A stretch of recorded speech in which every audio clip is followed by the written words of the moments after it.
ఈరోజు ఇప్పటిదాకా గౌరవ డిసిసి గారి అధ్యక్షతన ఫస్ట్ టైము పిఎస్సి మీటింగ్ జరిగింది. సో ఆ మీటింగ్లో ఏం తీర్మానాలు చేసిండ్రో, పార్టీ స్టాండ్ ఏంది, పార్టీ లైన్ ఏంది ఆల్రెడీ మా డిసిసి అధ్యక్షుల వారు చెప్పున్నారు.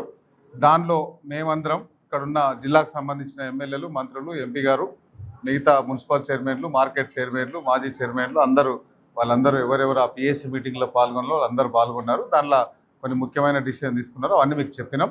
దానికోసం పార్టీ కోసం ఆ లైన్ కోసం ఏఐసిసి ఢిల్లీలో ఉండే ఆ కమిటీ, హైదరాబాద్ పిసిసిలో ఉండే ఆ కమిటీ, ఇప్పుడు డిసిసిలో కూడా పెట్టినందుకు కాంగ్రెస్ అధిష్టానానికి ప్రత్యేకంగా ధన్యవాదాలు తెలియజేసుకుంటూ ఆ పార్టీ ఇచ్చిన లైన్ మేము అందరం పాటిస్తామని చెప్తూ, దాంతోపాటు మా ఎంపీ గారు ఇప్పటిదాకా చెప్పినట్లు వనపర్తి కోసం, వనపర్తిలో చాలామంది అప్పుడున్న మున్సిపల్ మాజీ వైస్ చైర్మన్ బి కృష్ణ గారు వాళ్ళందరూ ఆ ధర్నాలు, రైల్వే లైన్ కోసం అదంతా ప్రయత్నాలు చేసి అప్పుడు మా ఎంపీ గారు అప్పుడు ఉన్నప్పుడు లెటర్లు అవన్నీ కరస్పాండింగ్ చేస్తే 7 కోట్లతో సర్వేకి వచ్చింది. ఆ సర్వే డిపిఆర్ ఇప్పుడు రెడీ అయింది. దానికి దాదాపు 5,400 కోట్లు కావాలని గవర్నమెంట్కు ప్రపోజ్ చేస్తున్నారు. ఆ 5,400 కోట్ల కోసం మా ఎంపీ గారు ఆ పార్లమెంట్లో చాలా యుద్ధం చేస్తున్నారు. ఒకవేళ ఆ బీజేపీ ప్రభుత్వం, ఆ వెంటిలేటర్ ప్రభుత్వం మాకు ఆ రైల్వే లైన్ శాంక్షన్ చేసి ఇస్తే మేమందరం మళ్ళీ ప్రెస్ మీట్ పెట్టి ఆ ప్రభుత్వానికి థ్యాంక్స్ చెప్తాం. ఇన్ కేసు ఇవ్వకపోతే మా ఎంపీ గారు చెప్పినట్లు మేమందరం ఎక్కడైతే రైల్వే లైన్ ఇప్పుడు డిపిఆర్ అయిందో దాని వెంబడి పాదయాత్ర చేసేదానికి మా ఎంపీ గారు చేసిన దానికి కూడా మేము మద్దతు తెలుపుతూ దానికి రెడీ అవుతాం. దాంతోపాటు ఈ మధ్యకాలంలో వనపర్తిలో కొంతమంది కమిషన్లకు అలవాటై పిచ్చి ఓడిపోయి పిచ్చిలేసి ఎమ్మెల్యే ఎలక్షన్లో, పార్లమెంట్ ఎలక్షన్లో, దాని తర్వాత సర్పంచ్ ఎలక్షన్లో, మున్సిపాలిటీ ఎలక్షన్లో మొత్తం ఓడిపోయి పిచ్చిలేసి కళలు కూడా కమిషన్లు అలవాటైన కొంతమంది ఉన్నారు వనపర్తిలో. వాళ్ళందరూ ఒక రిజర్వాయర్ గురించి పెద్ద ఇష్యూ చేస్తున్నారు.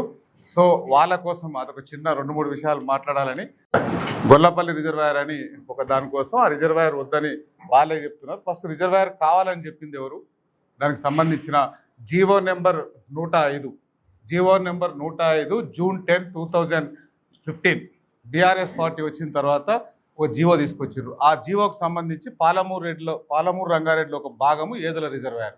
సో 2,800 ఎకరాలు ఆ ఏదుల రిజర్వాయర్ వనపర్తి కాన్స్టిట్యూన్సీలో రిజర్వాయర్ అయింది. దానిలో రిజర్వాయర్ కట్టిన ఆ పెద్ద మనుషులు అది పార్ట్ ఆఫ్ పాలమూరు రంగారెడ్డిలో ఒక రిజర్వాయర్ కట్టారు. కానీ వనపర్తికి 1 ఎకరా కూడా ఆయకట్టు ఇవ్వాల. ఫస్ట్ దానికి సమాధానం చెప్పి వనపర్తికి వచ్చి ఆ అంబేద్కర్ చౌక్లో ముక్కు నేలకు రాసి పిలిచేటాయన వచ్చేటాయన ఈ నిరంజన్ రెడ్డి, హరీష్ రావు ఆడ అంబేద్కర్ చౌక్లో ముక్కు నేలకు రాసి వనపర్తి ప్రజలకు సారీ చెప్పి వనపర్తికి రావాలని మేము డిమాండ్ చేస్తున్నాం. ఎందుకంటే 1 ఎకరా పొలం ఇవ్వలే, ఏదుల నుంచి నీళ్ళు తీసుకోవాలంటారు. ఇది ఎక్కడైనా జీవో ఇక్కడ ఉంది. దాని తర్వాత అది అయిపోయింది, సరే ఏదుల నుంచి నీళ్ళు తీసుకురావాలని దానికి ఒక రెగ్యులేటర్ పెట్టామంటారు. ఆ రెగ్యులేటర్ లేవలేంది, దాని కింద డౌన్ స్ట్రీమ్లు ఉన్న గొల్లపల్లి రిజర్వాయర్ లేవలేంది, బుద్ధారం లేవలేంది, ఇరిగేషన్ అధికారులు ఇచ్చిన జీవోలన్నీ ఇక్కడ ఉన్నాయి. సో వాళ్ళు పెట్టిన రెగ్యులేటర్ లెవెల్ కంటే కింద డౌన్ స్ట్రీమ్లో నీళ్ళు వచ్చేది 2 మీటర్స్ హైట్లో ఉంది. సో అది ఎందుకు పెట్టినరు? ఆ రెగ్యులేటర్ పెట్టిన వాళ్ళు అలాట్మెంట్ కూడా చేయాలి కదా. ఏదుల రిజర్వాయర్ కింద వనపర్తి నియోజకవర్గానికి 50,000 ఎకరాలకు నీళ్ళు వస్తాయి, 1,00,000 ఎకరాలకు నీళ్ళు వస్తాయి, 1 ఎకరాకి ఇవ్వాలి. సో వాళ్ళకి ఆ సంఘీభావం చెప్పే ఆ రైట్ లేదు. వాళ్ళు సారి చెప్పాల్సింది కోరుకుంటూ, చేసింది నేను చేసింది కాదు, ఈ జీవోలన్నీ మీకు ఇస్తాం. ఇవన్నీ జీవోలు ఫస్ట్ జీవో 2015లో ఏదుల తెచ్చినప్పుడు గొల్లపల్లి అవసరం లేనప్పుడు గొల్లపల్లికి సంబంధించిన మొట్టమొదటి జీవో నెంబర్ 941 21/10/2016. దాని సంవత్సరం తర్వాత ఏదుల రిజర్వాయర్ వచ్చిన జీవో తర్వాత సంవత్సరం తర్వాత గొల్లపల్లి రిజర్వాయర్కు జీవో తీసుకొచ్చారు 3.9 TMC. దానికి దాదాపు మన ఎస్టిమేషన్ కాస్ట్ వచ్చేసి 2,57,000 వేసేసి మన సర్వే చేయమని ఇచ్చారు. దాని తర్వాత ఆ సర్వే ప్రపోజల్ నడుస్తుంటే ఆ రైతులు ఇబ్బంది పెడుతుంటే ఇప్పుడున్న నిన్న మొన్న మేము సోషల్ మీడియాలో పెట్టినాం, ఆయన మాట్లాడింది మీరు అందరూ సహకరించాలి రిజర్వాయర్ కావాలని. ఆయన మళ్ళీ అక్కడికి పోయి రైతులు ఇబ్బంది పెడతారని డ్రోన్తోనే చేపించున్నాడు. దాన్ని ఆ ఆర్వీ అసోసియేట్ కంపెనీకి అని అలాట్ చేస్తున్నారు. దానికి సంబంధించిన అడ్మినిస్ట్రేషన్ అగ్రిమెంట్ ఎప్పుడు చేసుకున్నారంటే 2017-18 అగ్రిమెంట్ నెంబర్ 0255/2017 రోజు అగ్రిమెంట్ చేస్తున్నారు, వాళ్ళే చేస్తున్నారు. దాని తర్వాత దానికి సంబంధించి ఆర్వీ అసోసియేట్స్ మాకు డబ్బులు సరిపో ఆ సర్వే కంటే మళ్ళీ దాన్ని 4,04,00,000 పెంచున్నారు. అది పెంచింది వాళ్ళే. అది 4/6/2018 రోజు చేసేసి సర్వే పంపించేసి దానికి మొత్తం కేఎల్ఐకి సంబంధించి 4,20,000 ఎకరాల ఆయకట్టు ఉంటుంది. జొన్నలబౌడ ఎల్లూరు, గూడిపల్లి 3 రిజర్వాయర్లు ఉన్నాయి. 3 రిజర్వాయర్లు కలిపి కూడా 3 టీఎంసీలు నీళ్ళు లేవు. లైవ్ రిజర్వాయర్లు అవసరము. 90 రోజులలో 45 టీఎంసీలు ఎత్తి అక్కడ మనం స్టాక్ చేసుకునాలి. 40 రిజర్వాయర్ కావాలని అప్పుడున్న ముఖ్యమంత్రి కేసీఆర్ గారు మీటింగ్ పెట్టేసి దానికి సంబంధించిన 16 టీఎంసీలు 40 రిజర్వాయర్లు కావాలని చెప్పేసి హైదరాబాద్లో 4/9/2018 రోజు సీఎంఓలో మీటింగ్ పెట్టి ఇరిగేషన్ అధికారులకు ఆయన ఇన్స్ట్రక్షన్ ఇచ్చిండు.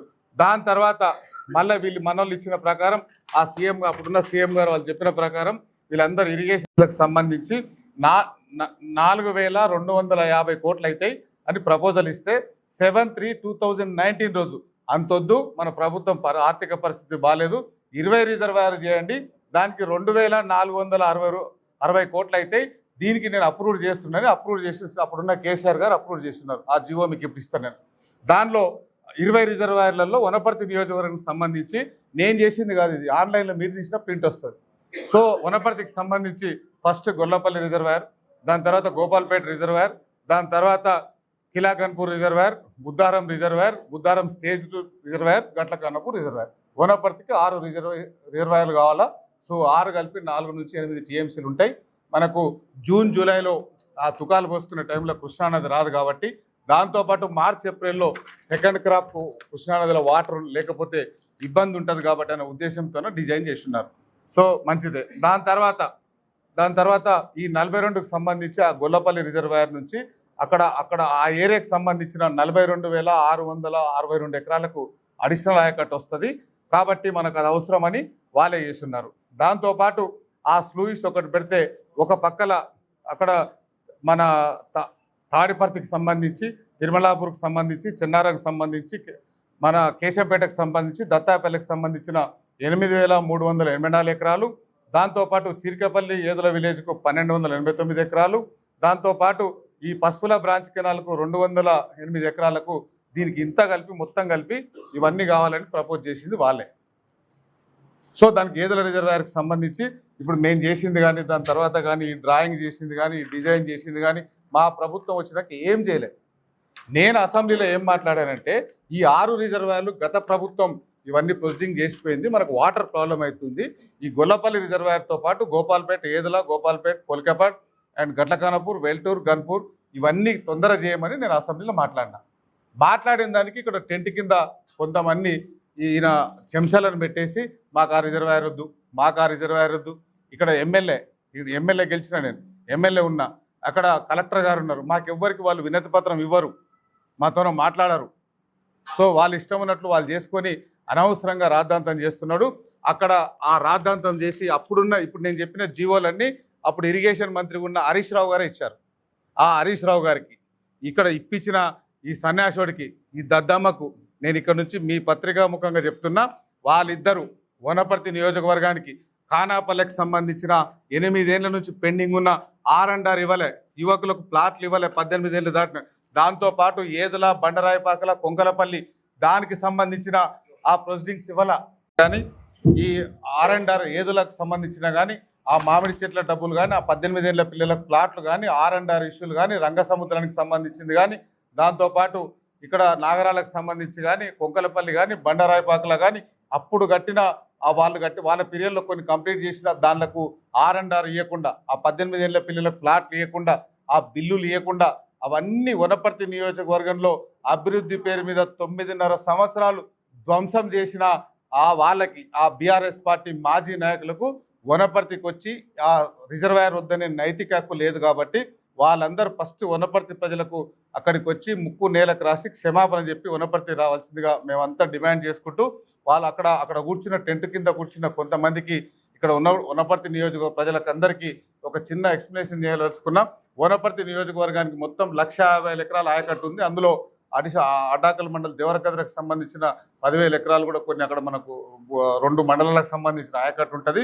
అవన్నీ రావాలంటే మనకున్న వనపర్తి రాజాగారు అప్పుడు పాత వనపర్తి మన సంస్థానం వచ్చినప్పుడు ఆ రిజర్వాయర్లు కట్టినాడు. ఆ రిజర్వాయర్లు అన్నీ నియోజకవర్గ పునర్విభజనలో భాగంగా అన్ని డౌన్ స్ట్రీమ్లోకి వెళ్ళిపోయినాయి.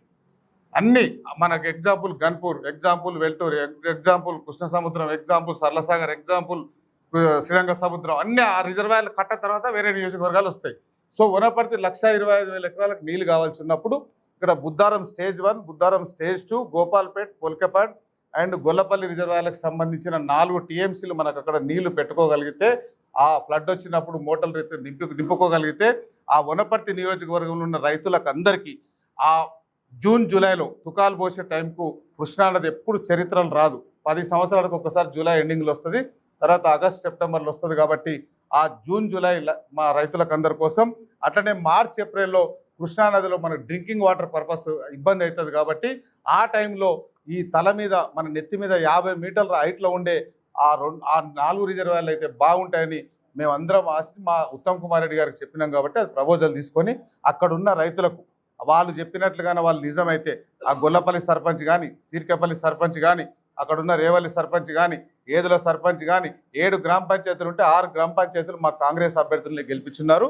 సో వాళ్ళందరూ ఆ రిజర్వాయర్కి సంబంధించిన ఆ 1237 ఎకరాల్లో 400 మంది రైతులు ఎవరైతే ఉన్నారో ఆ రైతుల దగ్గరికి వెళ్ళి వాళ్ళకు నచ్చజెప్పి వాళ్ళతో మాట్లాడి వాళ్ళందరి అభిప్రాయం మేరకే మేము ముందర పోతాం.